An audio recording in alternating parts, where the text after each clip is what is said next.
संवाद साधत आहे। जहाँ डाल डाल पर सोने की, जहाँ डाल डाल पर सोने की चिड़िया करती है बसेरा, चिड़िया करती है बसेरा। वो भारत देश है मेरा, वो भारत देश है मेरा। हो भारत, 3 अक्षरांचा शब्द पण किती प्रेरणादायी।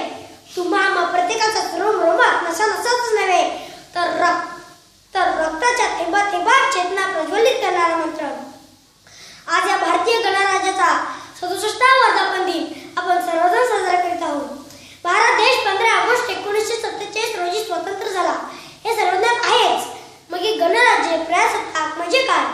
गण प्रजा म्हणजे लोक, जनता, रयत आणि लोकांचे राज्य, जनतेचे राज्य, रयतेचे राज्य म्हणजे गणराज्य, प्रजासत्ताक राज्य। 150 वर्षांच्या गुलामीतून मुक्त होण्यासाठी राणी लक्ष्मीबाई, भगतसिंग, सुखदेव, राजगुरू अशा कित्येकाने हुतात्मे पत्करले, घरदार सोडले, तुरुंगवास भोगला, इंग्रजांच्या लाट्या काट्या झेलल्या। टिळक, नेहरू, गांधी, पटेल अशा कित्येकांनी व्यापक लढा दिला, पण स्वातंत्र्यानंतर त्यांनी देश स्वतःच्या नावे केला नाही, तर देशावर अधिकार सत्ता दिली लोकांना, जनतेला। डॉक्टर राजेंद्र प्रसादांच्या अध्यक्षतेखाली घटना समिती व डॉक्टर बाबासाहेब आंबेडकरांच्या अध्यक्षतेखाली मसुदा समितीने जगातील सर्व लोकशाही, राजशाही, हुकुमशाही शासन संस्थांचा त्यांच्या संविधानाचा 3 वर्ष अभ्यास करून जगातील सर्वात मोठी लिखित प्रदीर्घ अशी राजघटना लिहिली। त्या घटनेचा, राजघटनेचा, कॉन्स्टिट्यूशनचा आम्ही भारताचे लोक, भारताचे एक सार्वभौम, समाजवादी, धर्मनिरपेक्ष, लोकशाही गणराज्य घडविण्याचा व त्याच्या सर्व नागरिकास सामाजिक, आर्थिक व राजनैतिक न्याय, विचार, अभिव्यक्ती, विश्वास, श्रद्धा व उपासना यांचे स्वातंत्र्य, दर्जाची व संधीची समानता निश्चितपणे प्राप्त करून देण्याचा व त्या सर्वांमध्ये व्यक्तीची प्रतिष्ठा व राष्ट्राची एकता आणि एकात्मता प्रवर्धित करण्याचा संकल्पपूर्वक निर्धार करून आमच्या संविधान सभेत आज दिनांक 26 नोव्हेंबर 1949 रोजी याद्वारे हे संविधान अंगीकृत आणि अधिनियमित करून स्वतः प्रत अर्पण करीत आहोत, अशी प्रतिज्ञा करून तिचा स्वीकार केला आणि त्याचा अंमल 26 जानेवारी 1949 रोजी झाला। 26 जानेवारी 1950 रोजी झाला। 26 नोव्हेंबर 1949 ते 26 जानेवारी 1950 2 महिने थांबण्याचं कारण काय? तर 1930 साली या दिवशी म्हणजे 26 जानेवारी या रोजी रावी नदीच्या काठी पंडित नेहरूंनी संपूर्ण स्वराज्याची घोषणा केली, ठराव मांडला। आपल्या भाषणात त्यांनी जब तक हम पूर्ण स्वतंत्रता प्राप्त न कर लेंगे तब तक हमारा स्वतंत्रता आंदोलन चलता रहेगा और उसे प्राप्त करने के लिए हम अपने प्राणों की भी आहुति दे देंगे, अशी प्रतिज्ञा केली होती। त्याची आठवण म्हणून 26 जानेवारी या दिवसाची निवड झाली आणि त्याचीच आठवण म्हणून आज आपण प्रजासत्ताक दिन साजरा करीत आहोत। आजच्या दिवसापासून म्हणजे खऱ्या अर्थाने लोकांच्या हाती सत्ता मिळाली, अधिकार मिळाले, तो आजचा दिवस। म्हणून आजच्या दिवसाचे विशेष महत्त्व आहे। आजच्या दिवसापासून भारताने लोकशाहीचा, डेमोक्रेसीचा स्वीकार केला। Democracy means to govern by the people, for the people, through the people. लोकांनी, लोकांसाठी, लोकांकरवी चालवलेले राज्य म्हणजे लोकशाही, ते आपल्या राजघटनेचे तत्व आहे।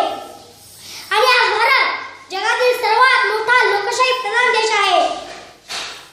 काश्मीर पासून कन्याकुमारी पर्यंत आणि द्वारकेपासून आसाम पर्यंत असा उभार व विस्तीर्ण भारत, तिन्ही बाजूनी सागराने वेढलेला निसर्गमय भारत, गंगा, सिंधू, तापी, हुगळी, नर्मदा, गोदावरी अशा विविध नद्यांच्या जाळ्यांनी विणलेला भारत, दऱ्याखोऱ्यातील वृक्षराजी,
शहरी, नागरी, सागरी, ग्रामीण, आदिवासी, जंगली, वनवासी, काय आणि किती किती विविधता. खरंच Bharat is a bundle of various flowers आणि त्या सर्व फ्लावर्सना एका धाग्याने गुंफले आहे. राज्यघटनेच्या कॉन्स्टिट्यूशनच्या राज्यघटनेतील मार्गदर्शक तत्वे आम्हाला आमचा मार्ग दाखवतात. आम्हाला हक्क देणारी राज्यघटना आमची कर्तव्ये सुचवते. देशरूपी कुटुंबाच्या कर्त्या पालकाची भूमिका राज्यघटना निभावते. त्याच्या स्वीकाराला 67 वर्ष पूर्ण झाली. देशभर आनंद उत्साह आहे. पण आनंद साजरा करताना हजारोने आपले घरदार सोडले, सुखाने लाताडले, मरण पत्करले नव्हे तर सीमेवर आजही मरणाला हसत हसत सामोरे जात आहे. शत्रूकडून मारले जात आहे. त्यांना आठवण्याचा, त्यांच्या प्रति कृतज्ञता व्यक्त करण्याचा, शहीदांना श्रद्धांजली अर्पण करण्याचा हा आजचा दिवस. लोकशाहीची प्रतिज्ञा सत्यात उतरवून देशासमोरील गरिबी, बेरोजगारी, भ्रष्टाचार, अज्ञान, अंधश्रद्धा दूर करून देशप्रेम, सदाचार, राष्ट्रीय भावना निर्मितीचा दिवस. चला आपण सर्व भारतीयांनी देशासाठी देशहितकारक कार्य करण्याची प्रतिज्ञा घेऊया. इतनी सी बात हवाओं को बताए रखना, इतनी सी बात हवाओं को बताए रखना. रोशनी होगी चिरागों को जलाए रखना, रोशनी होगी चिरागों को जलाए रखना. लहू देकर की है जिसकी हिफाजत शहीदों ने, लहू देकर की है जिसकी हिफाजत शहीदों ने. उस तिरंगे को हमेशा अपने दिल में बसाए रखना, उस तिरंगे को हमेशा अपने दिल में बसाए रखना.